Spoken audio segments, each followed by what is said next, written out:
Get Rich Education is brought to you by Norada Real Estate and GREturnkey.com.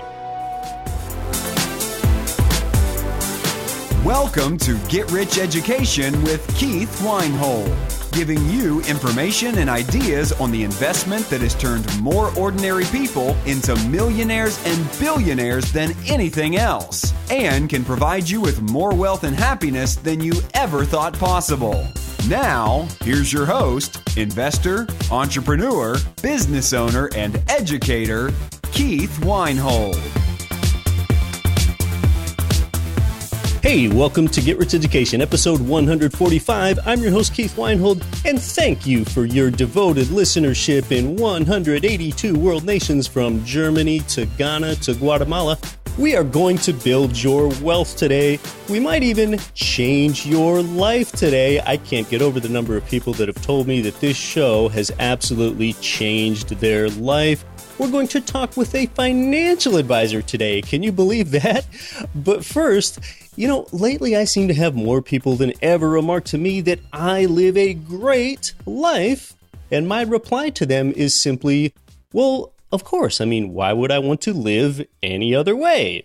If you don't like your life, then why is this the life that you've designed for yourself? It's sort of like, pardon me if I can't remember who said it. It was either Bob Proctor or perhaps Earl Nightingale or one of those old school finance and motivational speakers. Anyway, they simply said that if you want to change your life, then you've got to change your life.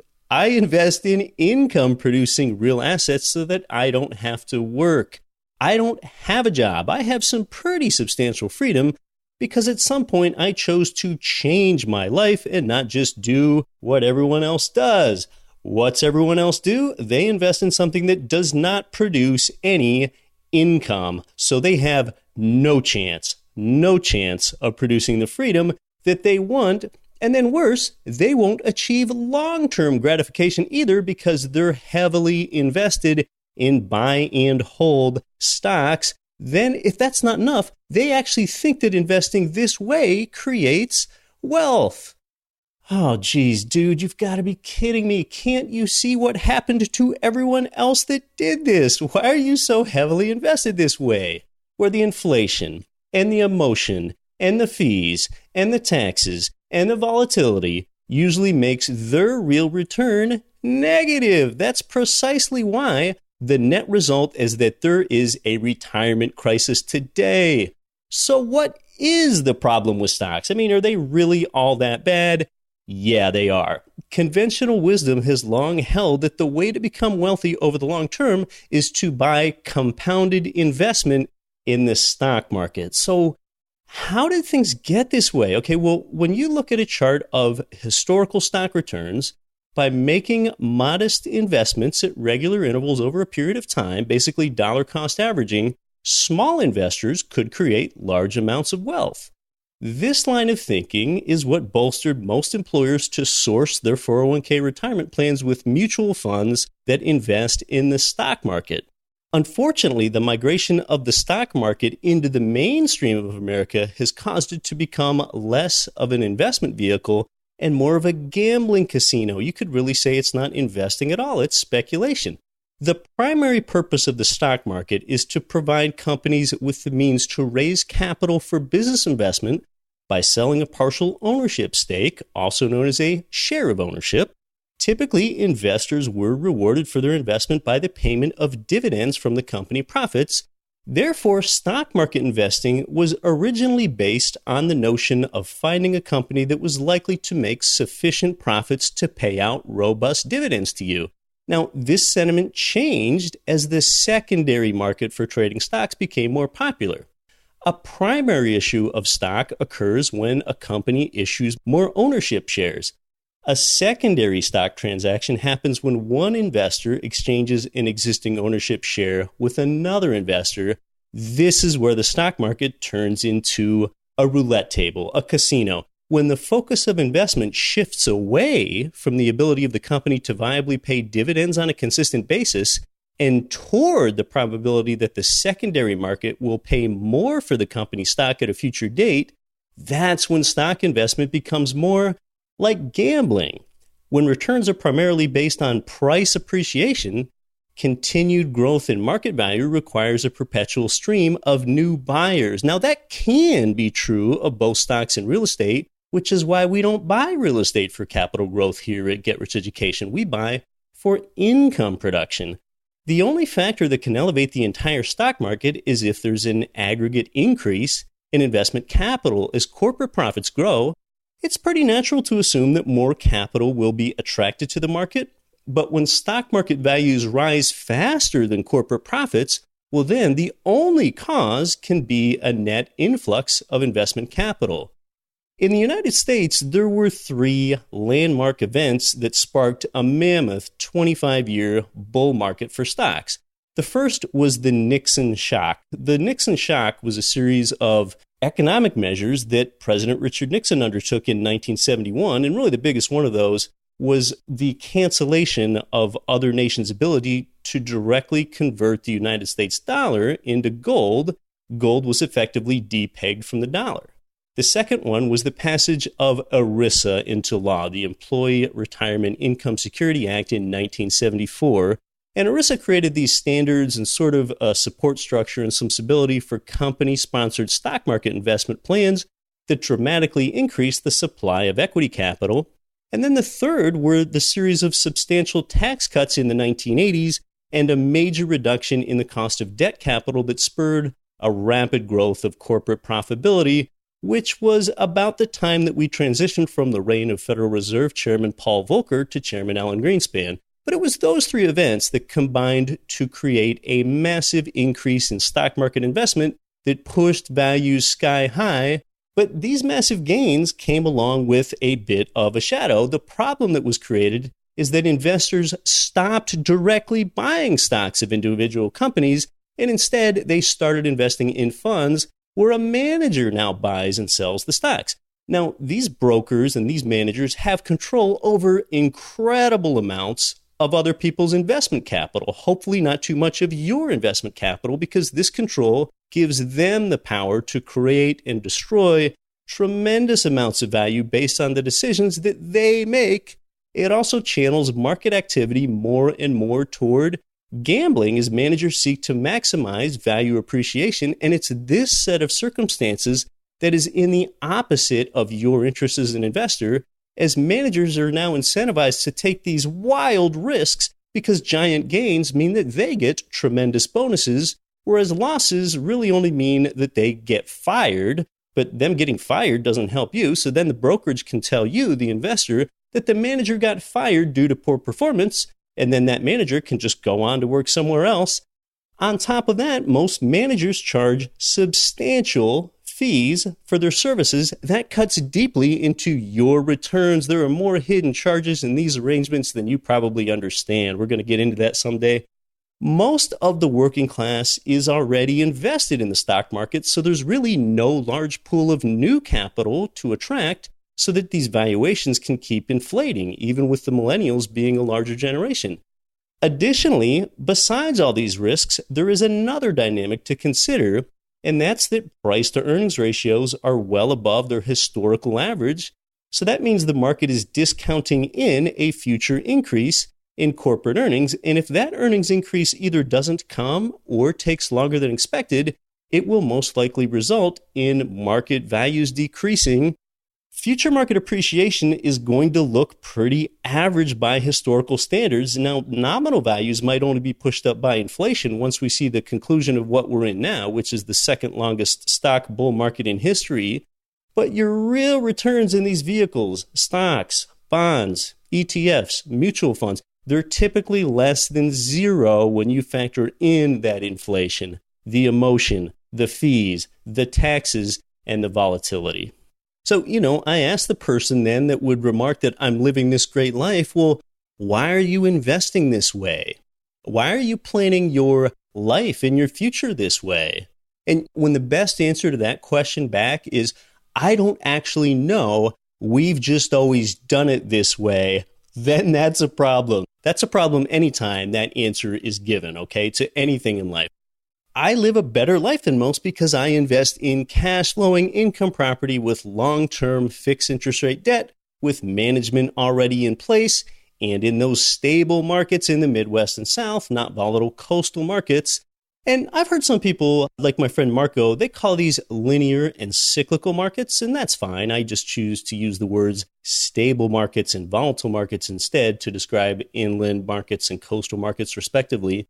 Investing the way I invest is why I say, don't follow money, make money follow you. Rather than chasing money around the nation as you look for a job, how about living where you actually want to live? Whether that's a place that fits your personal interests or whether that's a place that's close to your family, and then make those rent checks from around the nation get mailed to you every month. Let them pour into you from Dallas and Birmingham and Indianapolis and Memphis and Jacksonville and St. Louis, those markets where the numbers work, and you get cash flow from your small down payment.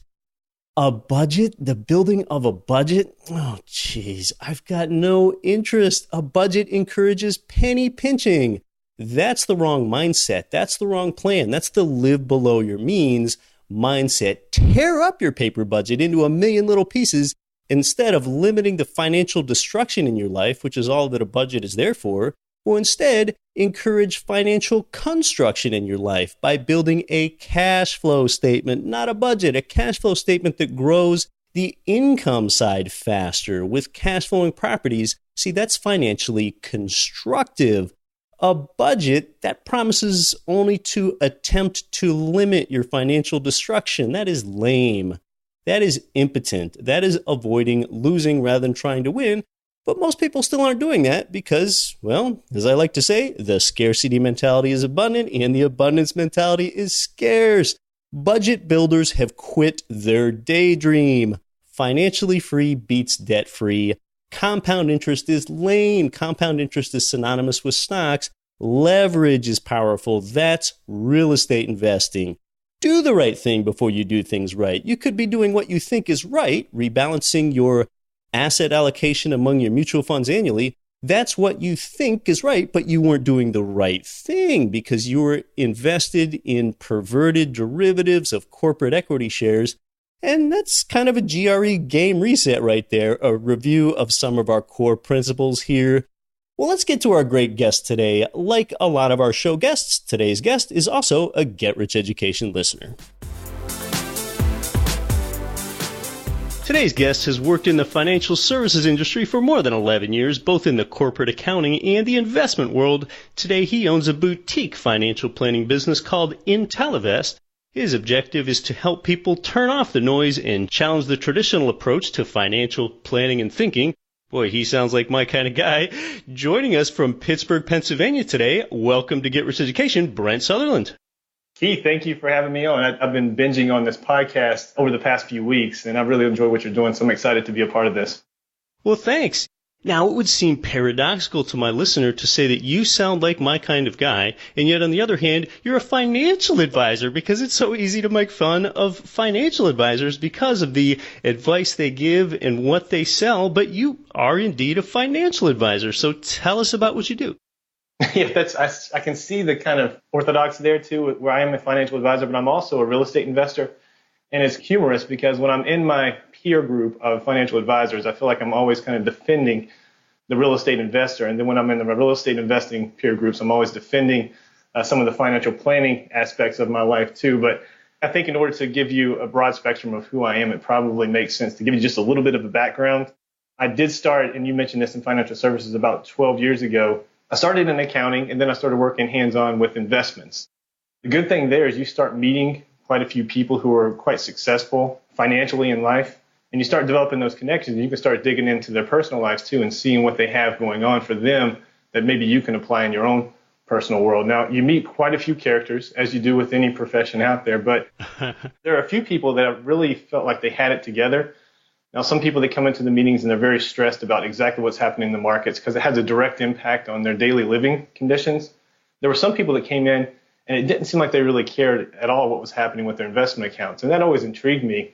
And as I dug a little further, there was a commonality with all these people. They had something else going on in their life. They either had a business that they owned and operated and were successful with that, or they had real estate investments on the side. The commonality there is that both of those were generating some other income streams for them.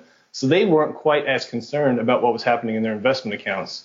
So this intrigued me. I wanted to have a little bit more financial security in my world too. And at that point, I wasn't really set to start my own business, but I did want to dig into real estate investing. So I started educating myself, and I did eventually buy my first property. And since then, I've accumulated a portfolio of 8 single-family properties. But great. You know what happens is when you're a real estate investor and you get that bug and you're excited about it, but you're also working in that traditional investment advisory or financial planning world where they don't recommend that you purchase or your clients purchase real estate investing, that you're conflicted in what advice you're giving to your clients. So eventually I had to overcome that. So that's when I started my own shop, and that's where I am today, quite frankly. Okay, so at one point you were with, and just clarify if I misspeak here, but at one point you were with more of a traditional brokerage house where you kind of had a hand tied behind your back and you could not recommend real estate investing to your clients. So one reason you started Ntellivest is so that you could? That's exactly right. You know, the way the industry is set up is the compensation structures for most firms do not allow for their advisors to really advocate for real estate investing. And it's really because there's 2 different structures that are out there. One's commission-based and one's fee-based, the compensation structure for advisory shops. The commission-based world, you know, they're really out to just sell products, whether that be in form of mutual funds or annuities. They get a commission back on whatever they recommend their clients. Now, they're not real estate brokers, so they're not going to recommend you go out and buy real estate with the money that you do have. They want that in-house so they can get their commission. Sure. Now, you have others that also charge on a fee-based structure. The majority of these charge based on assets they're managing. So they charge a percentage of the total portfolio that they manage. Now, these are more traditional portfolios. You're going to have your stocks, your bonds, a various array of mutual funds, and maybe some alternatives, but it's not going to include physical real estate. So if that's their compensation, that fee based on the assets they're managing, what do you think the odds are that they're going to recommend you go out and buy real estate on the side, because that doesn't benefit their pocket? There's all these conflicts of interest in the industry that don't get talked about enough. But I do think that people need to start thinking about real estate as a form of investment in their own personal financial economy just because of the benefits it can provide. And we'll talk about those, but primarily that passive income stream, which I think benefits pretty much anyone out there. I don't know of anyone that's going to push back on the fact that they could develop other forms of income streams today in addition to what they already have going on.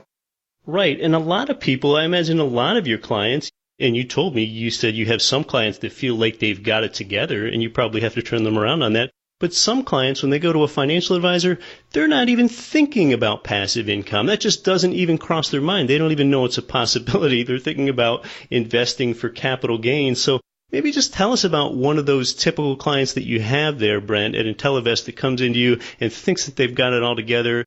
Can you make that mindset shift into a passive income mode for that person that just came in thinking, where can I get the best capital gain?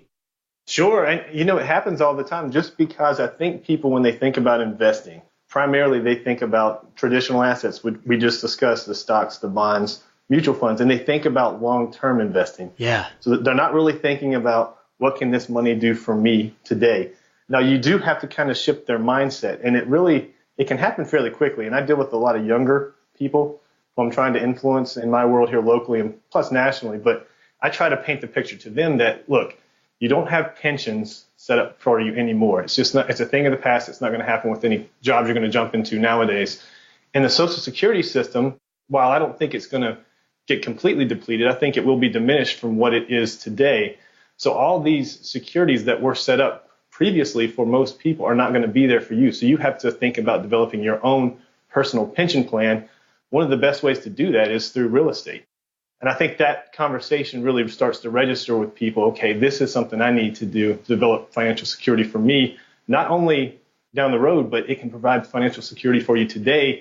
And once you start talking to people about, okay, wait, my savings can actually do something for me now as opposed to later, that light goes on in their head. And you can see that they're much more motivated to save, to start generating some other sources of income so they can actually go out and maybe develop some financial freedom here earlier in life than waiting until age 60 or age 65, whenever their health might be diminished and they can't even really enjoy their funds.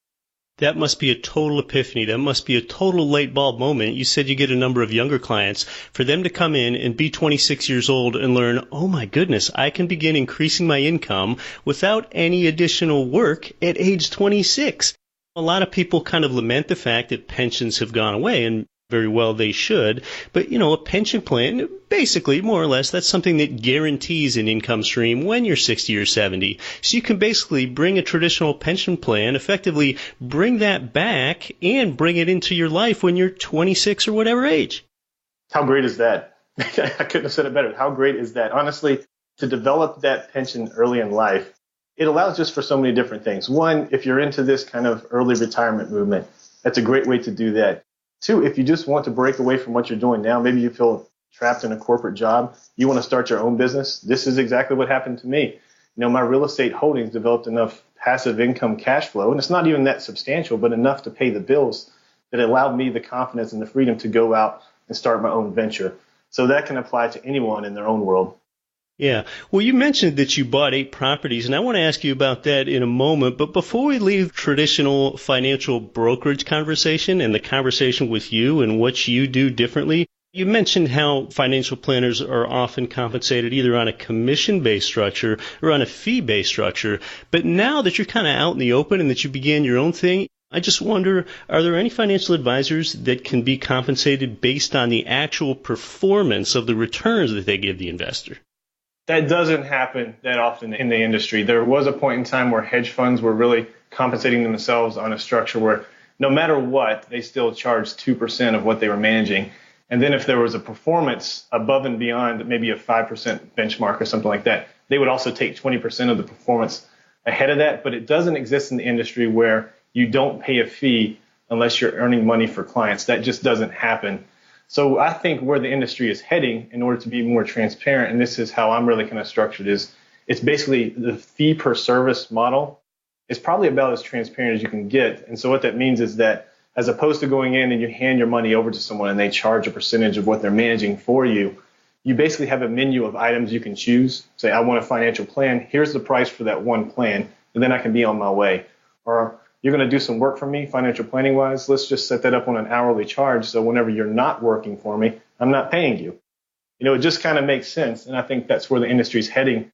There's a growing movement. It's more in the younger space. I can tell you that than the old space. I think like any industry, the old guard has a hard time letting up, kind of what they know. But you're seeing a lot more of this in the younger space, which gives me hope for the industry as a whole. That's right. Now, the last time I visited a financial advisor, and it's been several years, Brent, is I went into their office, nice enough kind of elderly gentleman downtown, and we probably talked for 30 to 45 minutes, and he was trying to get me as a client so that I go ahead and purchase his products and invest with him and have him as my manager. The one thing I remember the most is he had a large dominant chart on the wall, I think kind of as a backdrop for really every discussion that he had in there with a prospective client. And that chart on the wall was just the long-term history of the Dow. It was a X and Y graph charting its performance over time. And there are a lot of dips, but in general, it's just up, up, up. And basically, that's the premise that he was trying to sell me, which is, I think, a lot of the same thing that he tries to sell others. Well, if you invest with me, you can perhaps track the performance of the Dow Jones Industrial Average over time, like that's some aspirational thing. And of course, that chart was not adjusted for the fees that they charge. Of course, that chart was not adjusted for inflation, and most people just don't even know to ask those very questions. No, not at all. And I'm very familiar with that chart. It is a good selling point for most people. And there's a reason why they show you the long-term historical trend. Yeah. Because it does look more favorable. It looks like a slow and steady trajectory upward. Now, obviously, these charts are dating back to maybe 1900, 1929, something like that. But if you break that down into 10-year segments, it's going to look a lot more volatile.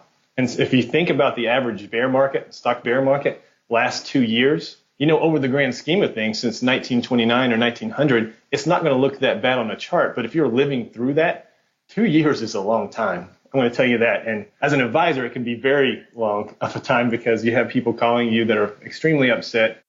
I think that's why it's important people start thinking outside of just solely owning stocks and bonds and start thinking about some other alternatives that can counterbalance what you have going on in your world. Yeah, now this is hardly news to anybody, but financial advisors are humans, okay? And as humans, we have these emotional predispositions to buy and sell at absolutely the wrong time. So if I hired a financial advisor in the traditional sense like that, I talked about the Dow Jones long-term average being adjusted for inflation or fees, but we didn't even talk about emotion. And see, financial advisors, sometimes they feel like they need to justify their role. They need to justify the fact that they've been hired, so they might trade a little bit more often because they don't want to appear complacent. They want to make it look like they're working for the client. So when they trade, they just can often fall into the same emotional predisposition to go ahead and buy high because things have run up for so long and there's so much momentum behind that, and to sell low because they're humans. They get discouraged. It comes back to an emotion, and they might want to cut the losses for their client. So you can really even look at a long-term chart and think it's, in a sense, something that needs to be emotionally adjusted as well as it needs to be adjusted for inflation and fees. Exactly. And you know what happens there, too, is you hit it right on the head. Clients will get upset whenever markets are doing poorly, and they'll be enthusiastic about the markets when they're doing positively. Now, what happens, too, is it's not all sectors of the market that are probably performing positively or negatively at the same time. So whenever you get that call from your clients, theoretically as an advisor, and one specific sector of the market is going down, the client is complaining, and as an advisor, what you want to do is you kind of want to stop that bleeding. You want to put the client in a happier space. So like you said, what you do is you say, okay, we'll diminish the exposure to that particular sector of the market at a moment in time when you should not be diminishing that exposure to that sector of the market. In fact, you probably should be buying, but what the advisor is doing is they're just wanting to make the client happy, and they're giving into that emotional aspect that you just touched on, which can be detrimental. And so over time, maybe that stock chart that your prospective advisor you spoke with on the wall looks really lucrative over time.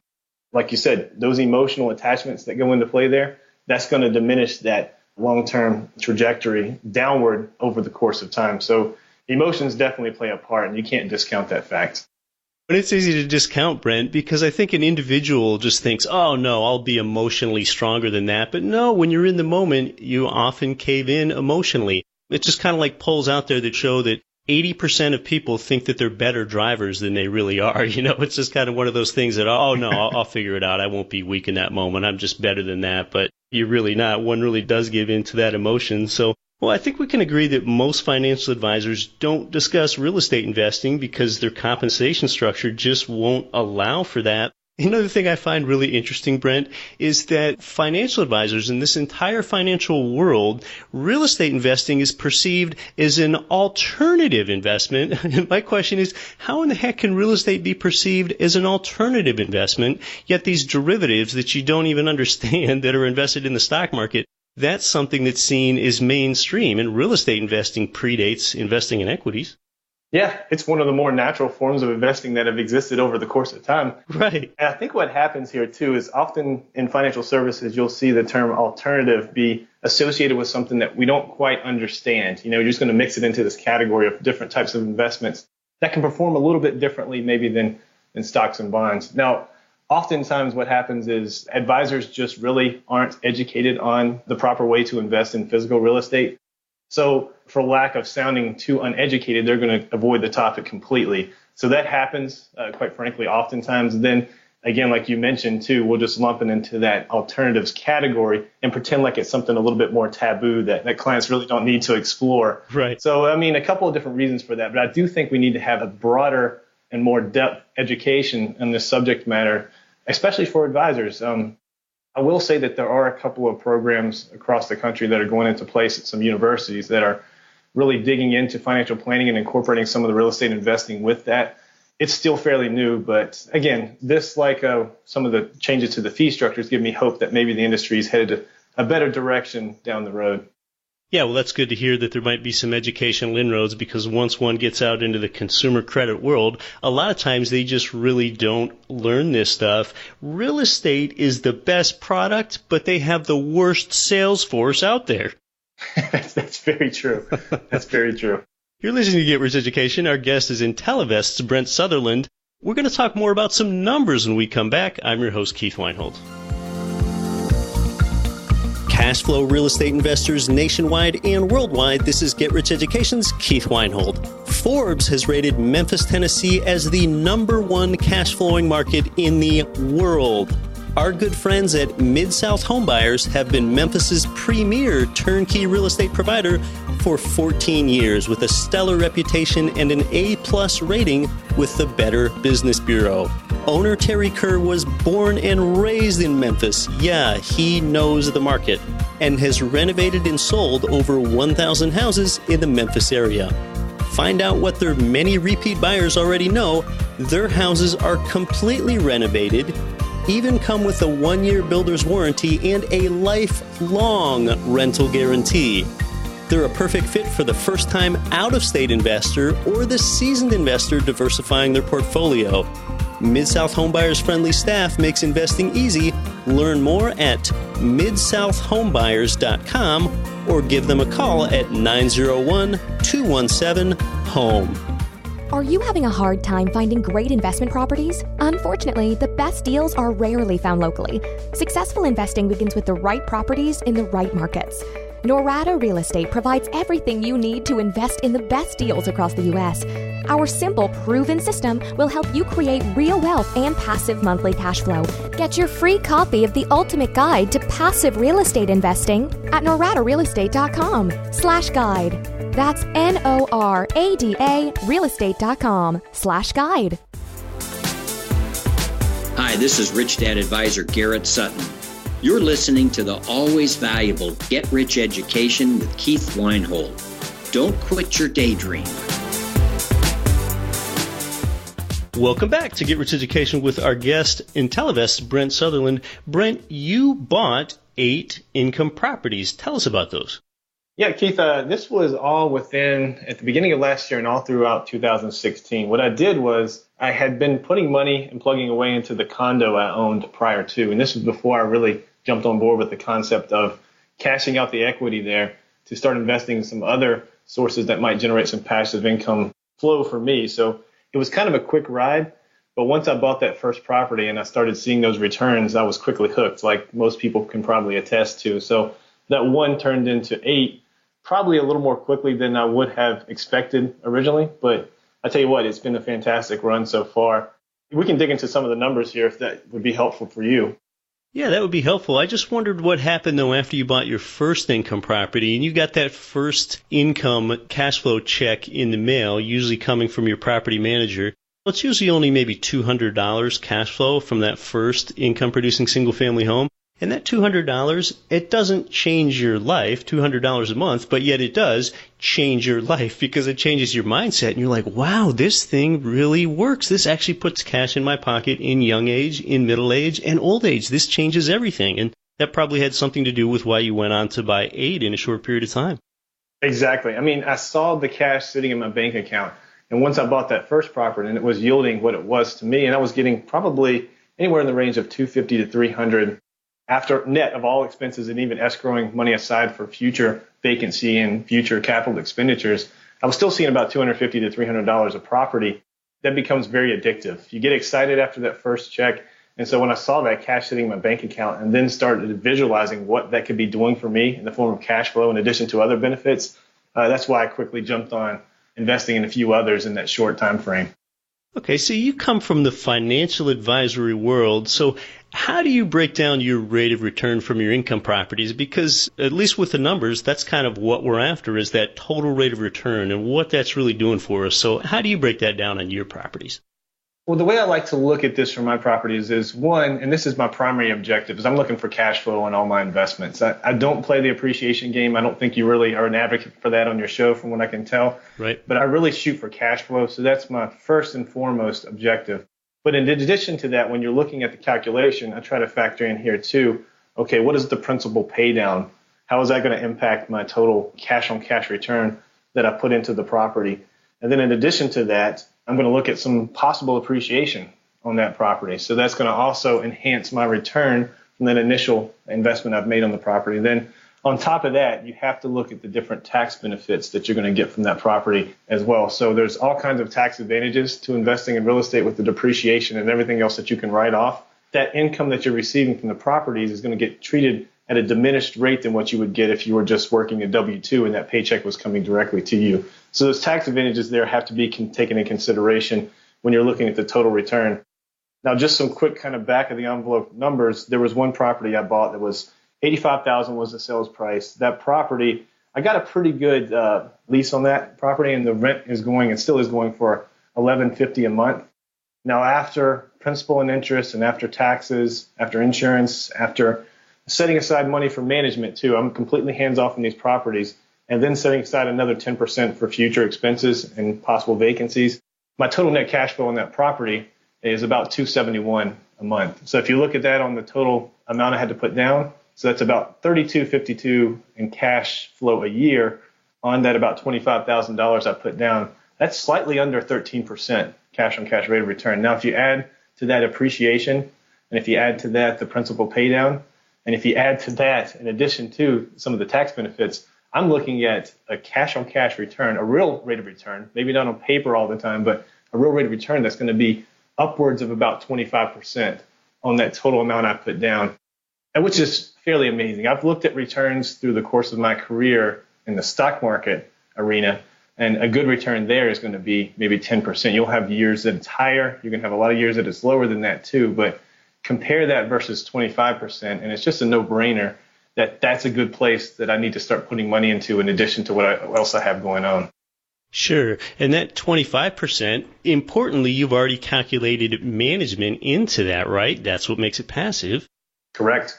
Yeah, so you've mentioned appreciation, and of course it's leverage appreciation. It's not just appreciation at the prevailing rate as prices go up. Secondly, you mentioned cash flow. Thirdly, you mentioned principal paydown. Fourthly, you mentioned the tax benefits, and sometimes there are questions about that, those tax benefits. It's like, well, should that really be part of your rate of return? But when depreciation's factored in, and that's a non-cash expense that you get that the government just gifts you, meaning that you did not have to spend any money in a write-off. You are just gifted that portion of a write-off from the IRS.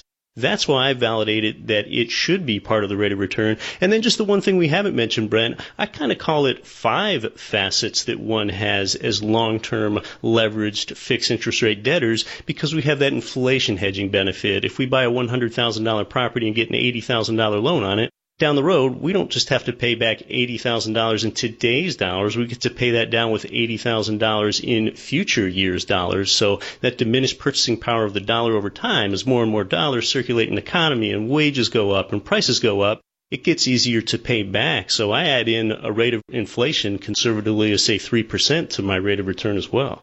You know what? That's very smart, and I'll probably do the same myself now that I think about it. If you were to buy a CD at the local bank, and it might be a 2-year CD that's going to pay you 2%, there's going to be no inflation hedge on that. Right. It's just going to be the 2% flat. But if you have a property that's giving you a cash-on-cash return, hopefully of upwards of maybe 10%, if not more, in addition to that 10%, you're also getting the inflation boost if real commodity prices do expand. So that's a smart move. That's definitely a fifth add there. Yeah, and that's a point I bring up with some people that are leery about debt. Okay, well, if you don't get a loan, you don't get the leverage appreciation. You only get the straight appreciation value. You don't get the principal paydown from the tenant that you mentioned. But then thirdly, you also do not get that inflation hedging benefit, which is kind of the fifth of 5 facets. So really, when you originate a loan, you just brought 3 of those 5 facets into play, and it's so important to get that loan right. And one thing I wanted to kind of point out, because I was looking at these numbers prior to us jumping on the show today too, and I don't want to get too deep into the weeds, but I think it's important for people to understand, since we're talking about the numbers here, you have that potential in real estate. If you buy the right property, I think that's important first and foremost. You need to make sure that property is going to do for you what you need it to do and perform properly. So you do your education up front, you buy the right piece of property, and you do find something that's yielding you a real rate of return of 20+%. Just compare that to what happens in the stock market. Now, looking over the past 15 years, the S&P 500 has generated a return of 7.7% annualized. So you can expect that on an annual basis. But think of the risk that's embedded within that. So we measure this by looking at the standard deviation. So that means how much above and below that expected rate of return, that 7%, is that supposed to fluctuate? It's going to be about 15% above or 15% below in any given year. That's a lot of volatility to take on just for that 7%. Now, if you can invest in real estate on the opposite side and get that potential 20+% real rate of return, your fluctuation in pricing is going to be a lot more diminished in real estate than it's going to be in the stock market. So it's just going to make for a much more smooth, emotionally safe ride than what you're going to get on the other side of the equation there. So I think it's important to point that out. Right, that's a great point. And some people are like, well, so what if something's volatile? It just all matters with how much I end up with at the end or whatever. No, I mean, volatility does matter. With this greater standard deviation that Brent's brought up for the S&P 500 index over time, it's the whole effect where if you have an item that's worth $100 and it drops 50% in value, now it's worth $50. And then if it goes back up 50% in value in year two, now it's only up to $75. So you started with 100, you've only got 75, and yet your rate of return can be stated as 0. So it's that deleterious volatility effect that Brent's bringing up, and you have a more stable asset with real estate, so you're less likely to fall victim to that effect. Exactly. And something I hear quite often, too, is that people will read in the paper or they'll hear a headline in the news and they'll look at and they'll hear someone mention that real estate pricing historically has increased at a rate of about maybe 3.5% to 4% annualized. And then they'll compare that number that they're getting from that price standpoint from whatever resource that they heard that on. They'll compare that to what they hear about the stock market, what they can generate. And they'll say, well, stocks generate, roughly 8 to 10% annualized, and real estate only generates maybe 4%. Why would I ever invest in the real estate over the stock market? But you're not taking into consideration some of these other factors that we just discussed. Now, maybe if you put all your cash into a property that wasn't cash flowing positively and it was just going to remain stagnant for a long period of time, you might hit that 4% rate of return that we're talking about. But you have to take into account that you can leverage these properties. You can get that cash flow on top of that if you buy the right property. And there's so many other lucrative benefits that don't get included into that basic headline number that some people might read or hear. So if you're one of those people that have heard that, just get rid of that misnomer that it's only going to be a 3.5% to 4% return. You have all these other benefits that you need to factor into addition. Exceedingly few people understand the 5 facets, which are the 5 profit centers in real estate investing. In fact, most real estate investors don't even understand where all the returns are coming from.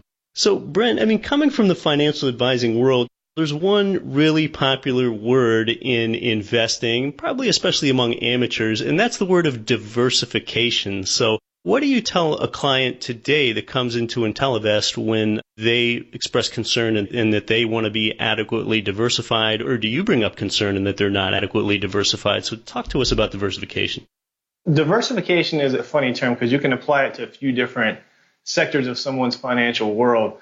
But most often when you hear the term diversification mentioned with any conversation involved with financial planning, oftentimes what's happening is that advisor is going to be referring to the portfolio of someone. So that's going to be their mix of their account that has all the stocks and the bonds in it, how well diversified that portfolio in particular might be. Now, while portfolio diversification is important, I believe income diversification is more important, because what happens is if you face a situation where maybe you lose your job, then it's not going to really matter if your portfolio that advisor is managing for you is well diversified or not. You have an emergency on your hands present day. You need to pay the bills. You need to take care of your family.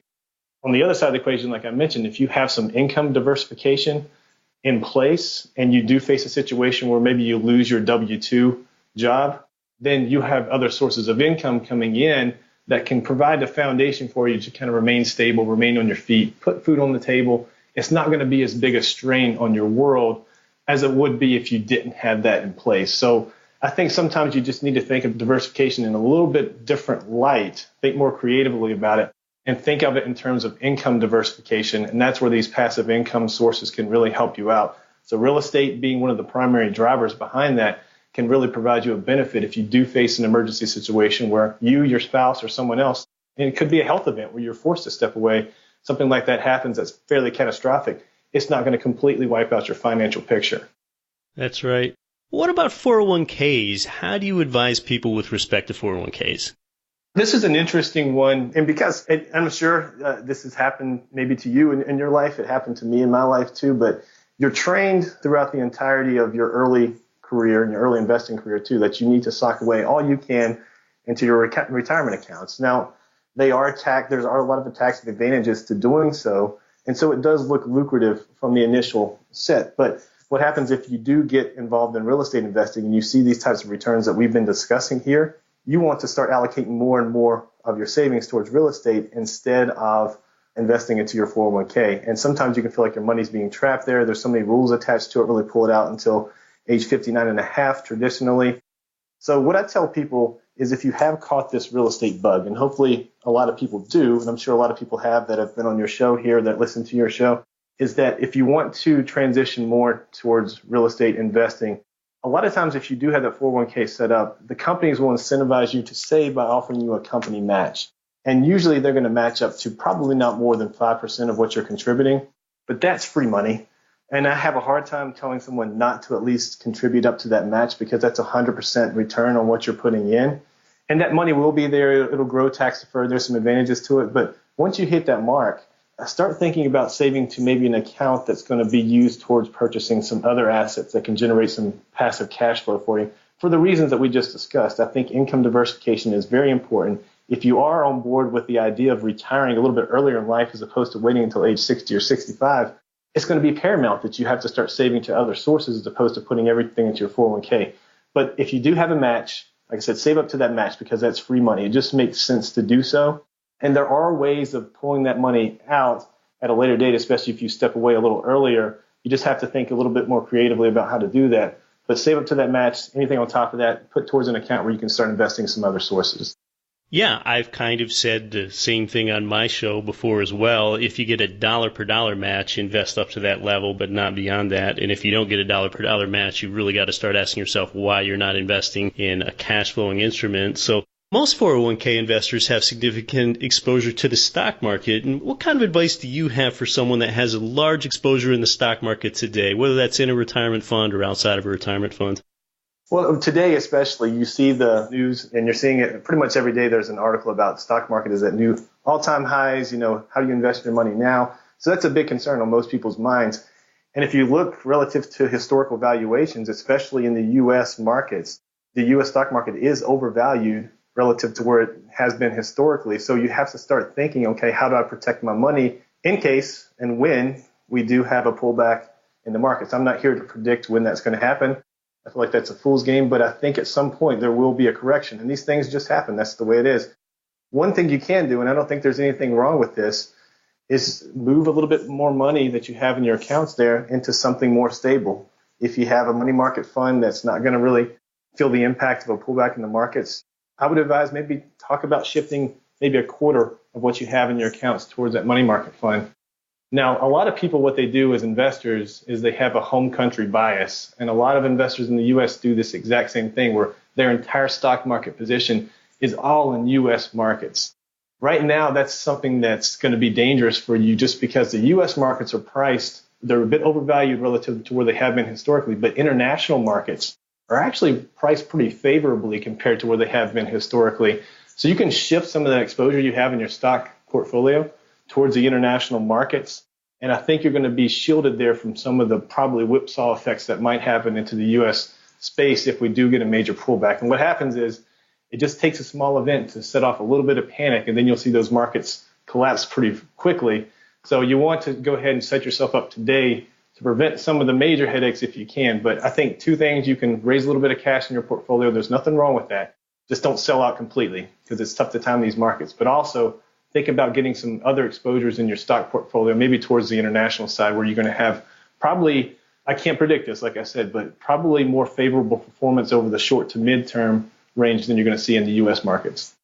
Well, Brent, as we're kind of winding down here, how would you advise people if there's someone out there that already has a traditional financial advisor and they want to jump ship?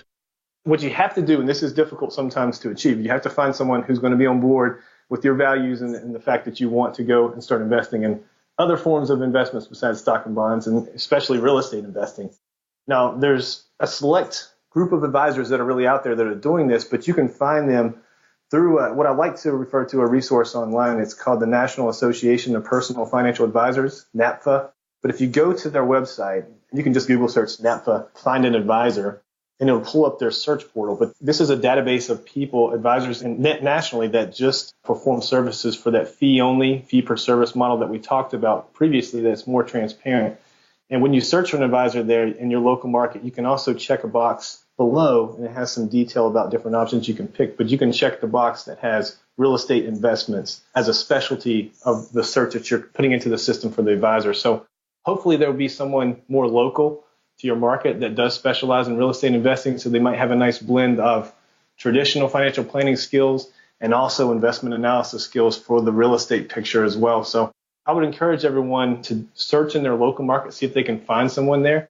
If you're talking to your advisor now and they're pushing back on investing in real estate, you might have a long-standing relationship with this advisor and there might be some trust there. But if you're on different pages, sometimes it makes sense just to jump ship. So I would encourage everyone to do a little bit of research, search that tool, see if you can find someone locally, and then just have that conversation. Most people will give you a free consultation just to discuss what their service model looks like, and you can get a good feel whether or not that's going to be a good fit for you.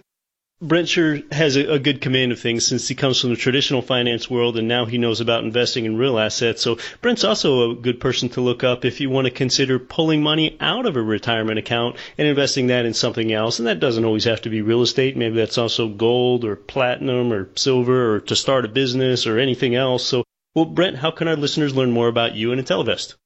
I think the best place to go is probably to just go to my website. It's Ntellivest.com, and it's Ntellivest.com. I have a lot of resources there. Now, currently I'm registered to only practice with clients who are located in Pennsylvania. I'm trying to expand that, and I think I might do a more consultative type of approach where I don't have to be so hands-on and registered in every state. That's something I'm going to explore here in July so I can talk to people more nationally as opposed to just locally. But there's a lot of good resources on the website, and I'm trying to develop more content. I can gain more exposure to more people and help out more people. So I would encourage people to check that out. You can contact me. I'm always happy just to have a casual conversation if you just want to talk about some of these subjects a bit further. Yeah, Brent's a great resource, and he makes himself very available too. Brent Sutherland, thanks so much for coming on to Get Rich Education. Thanks very much, Keith. This has been great. Yeah, great job, Brent. Brent Sutherland, I really like how he brought up volatility. It's been a while since we've discussed why that's so erosive to your long-term ROI. And you've really got to appreciate Brent's honesty, his candor to be a financial advisor and come speak out about this. Brent's website, Ntellivest.com, is in the show notes for you.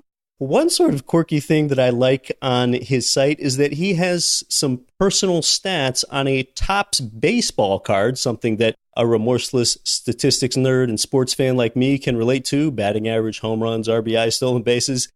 I think that most anyone that's serious about investing has sort of a statistical bent to them. Well, hey, I've really got to thank you for something. My first ever book called 7 Money Myths That Are Killing Your Wealth Potential was just released last month freshly, and it is the only book that I know of, and certainly the only book in its category, that has all 5-star reviews. Every review is 5 stars, so I thank you for that. The book is a quick read. You can read it in under 2 hours in either paperback form or the Kindle electronic version is how it's available. You know, some people work on books, they make it so long, 320 pages, 480 pages. As I worked on it, I tried to whittle it down and lean it down so that it was substantial yet approachable. The world has a financial education problem, so a book like this helps solve that. But, maybe more importantly is the world has a reading problem. Most people don't read because they didn't finish their last book. Well, that changed for people with this book because it's short, it's simple, it's digestible, it's even nicely spaced so that you don't have any big paragraph blocks with like 20 lines of text all in a row that cause eye strain and make readers want to put the book down. In the book, I tell you how home equity is unsafe, illiquid, and its rate of return is always 0. I give you 10 examples of how to expand your means rather than live below your means, how to stop your big pay cut that you're giving yourself and instead start giving yourself a pay raise, and why you want to avoid being debt-free, and quite a bit more. So you can grab my new book now at getricheducation.com/book. And that simply takes you right to the Amazon page for the book. You could just go to Amazon and search my name the same way. Many of you were anticipating that I would write a book so that you could read about this rather than just hear from me every week. And now you can do that as well with a book that's quite simple and approachable. Again, getricheducation.com/book. I'm going to bring it back here next week because I've got that drive to help you build your wealth. Don't quit your daydream. You've been listening to Get Rich Education, telling you what the wealthy won't tell you about real estate and investing. Nothing on this show should be considered specific, personal, or professional advice. Please consult an appropriate tax, legal, real estate, financial, or business professional for individualized advice. Opinions of guests are their own. Information is not guaranteed. All investment strategies have the potential for profit or loss. The host is operating on behalf of Get Rich Education, LLC exclusively.